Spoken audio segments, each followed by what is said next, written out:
Well, I'm Malcolm Campbell again. Here we are with Aging with Joy, and I'm punching in with this idea that nothing matters so much as that you feel good, and the radical thought that aging can be a wonderful experience. My credentials for this, my credentials are primarily that I'm 83 years old and feel pretty darn good. I'm still a working therapist. I still get out and go for walks, and life is pretty good for me. I'm still in a place where I look forward to my days most of the time. Most of the time, I'm in a great state of mind. Most of the time, I find myself able to engage pretty strongly with the people around me and with the things that are going on. Life is pretty good. That's my primary. Those are my primary credentials. So we're reviewing what we did last week. It's pretty important because they're foundation for this week and for the next 3 weeks. The foundation idea again is that nothing matters so much as that you feel good, and that the ways to get there, primary things required of you to be in that place are generally that you stay in the present as much as possible.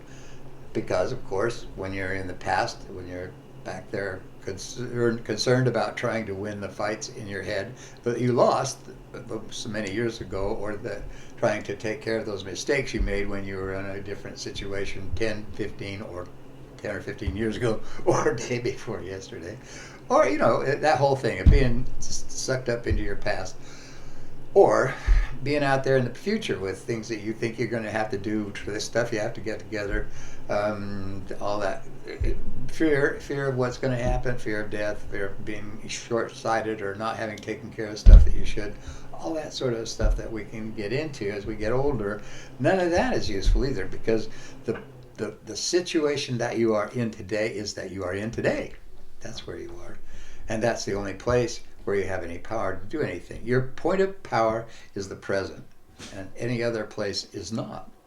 So that was the primary thing. Secondarily was managing your emotions. That seems to be a really reasonably easy thing to learn to do. It's something most of us have not done in the past, but it's not hard to create a new habit, and to get into the plan, or to the idea that it really matters how you feel. And that's again, we're just going to bring that issue in and try to make it important, so that it finds a landing place inside you and stays there.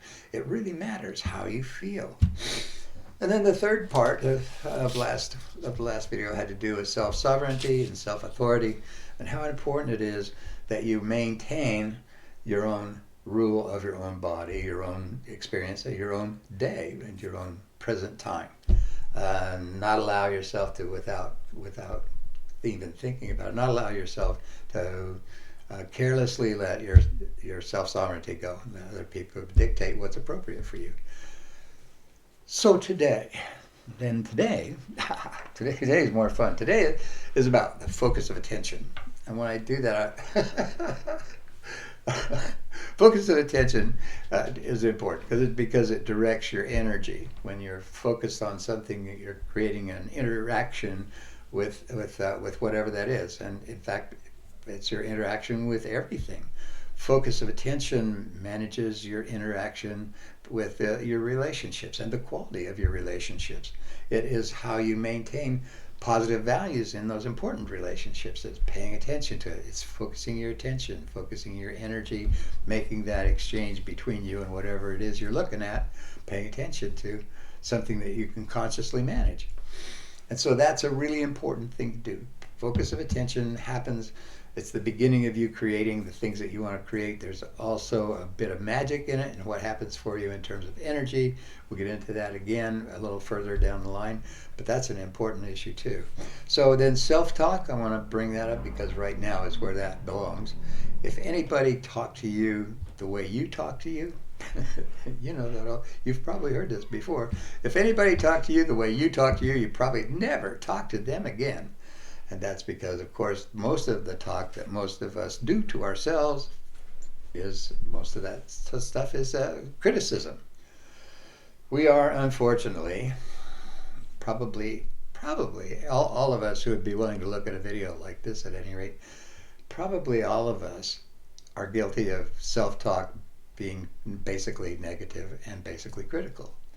So if that's true for you, then what's unfortunately so is that it has a negative effect on you.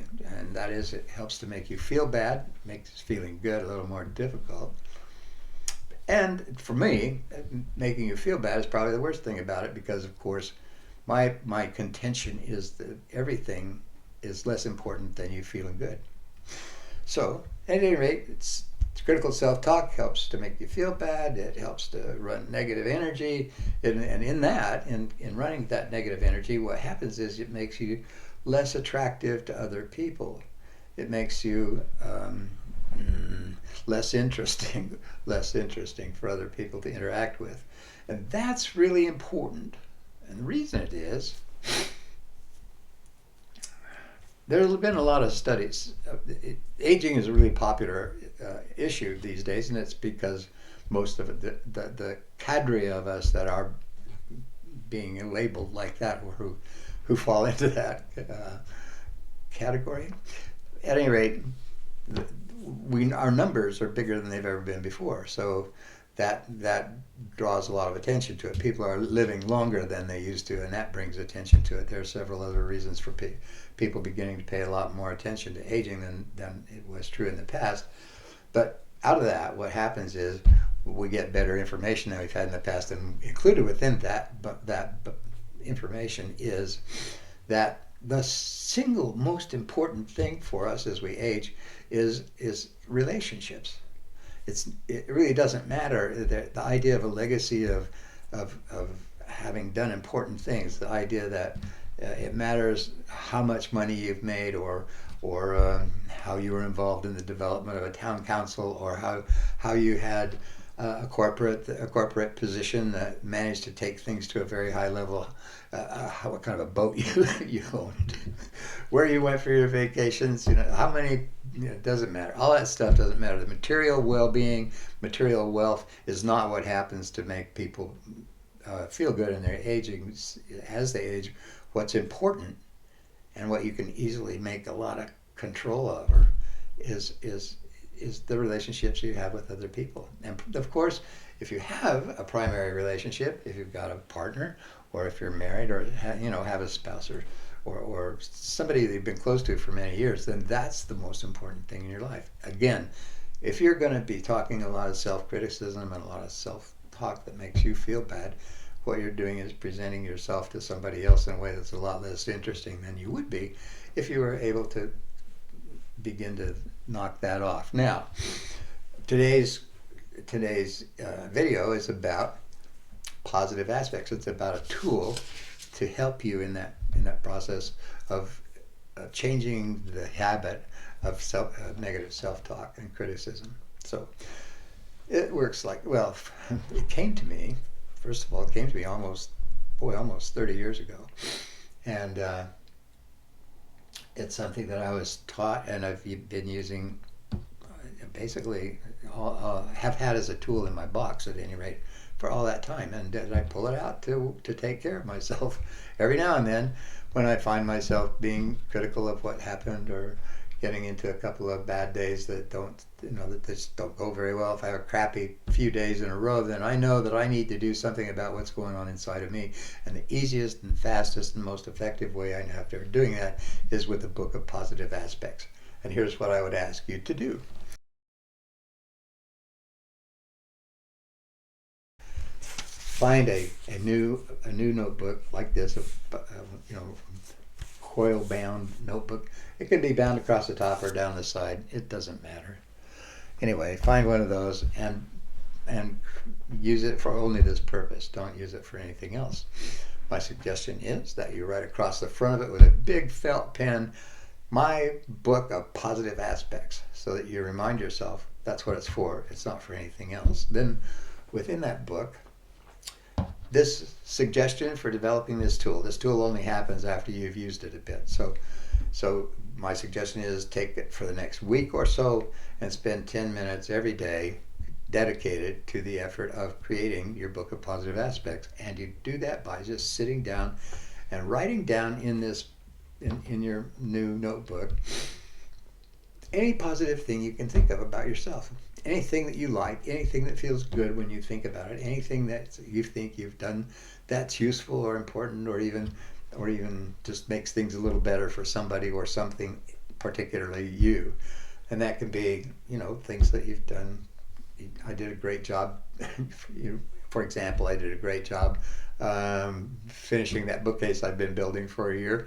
I did a good job of cleaning up the garage after myself. I took good care of the responsibility I had to the team, these kinds of things. But then drop down, so that you end up in a place where you talk about, oh, I take pretty good care of my clothes. I guess I try to keep my closet neat. I'm pretty well groomed. I take care of my fingernails, sort of. I mean, if anything that you can come up with down to any level, that is a positive statement for you today. That's all you need. You don't have to worry about is it really true or not. Just get what feels right today. Write it down on your book of positive aspects. And for most of us, we get to a place where it's hard to think of something new. So don't worry about tomorrow and the next day and the day after that having to be different from what you write down today. You can write the same things tomorrow and the next day and the day after if it's what you want. It's okay as long as you're writing positive aspects about yourself for that period of time. It's probably better to add if you can, so that you're writing something a little bit different each day. But if you can't, it's okay to repeat yourself. Now, for most of us, again, we're going to run out of stuff to say after a few minutes. If I dedicate 10 minutes to this, I'm probably only going to get 5 or 6 minutes, maybe even less, of things that I can think of that I can write down that make any sense to me at all. And after that, I just feel like, well, I don't know what else to write. And so what you do is you write, I want to feel better about myself. Specifically and precisely, I want to feel better about myself. The teacher who gave me this almost 30 years ago was a person who believes that the universe, as she put it, the universe conspires on your behalf. That the universe listens, that there's a sentience and intelligence connected to you that responds to what you ask it for what you tell it. So she said, her sentence was, or her statement was, there's a conspiracy on your behalf. Tell it what you want so it knows what to give you. That's one. I like that, as a matter of fact, but you don't have to. Psychologically, it has a value too, and that is that it begins to establish a very clear desire within you that manages and runs your focus of attention, that you want to feel better, more of the time. And that's really an important desire. And here's about desire. Linguistically, desire is a great word. It breaks apart to D and sire. D meaning of, and sire, of course, meaning father or creator or whatever.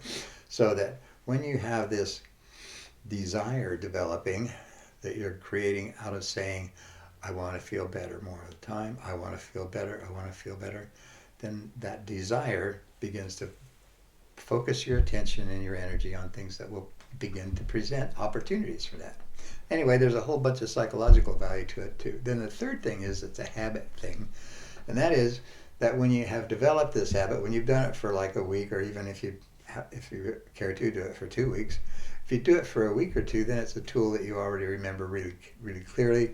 And then in the future, you can do as I do, and that is when I start having if I find myself having a crappy day, or if I, find myself in a situation that doesn't feel good, I can usually pull out my book of positive aspects, start writing positive aspects, then spend 10 minutes doing that, and I promise you, it's like a spa day. It makes your whole self feel better, and that's the whole point of this whole process.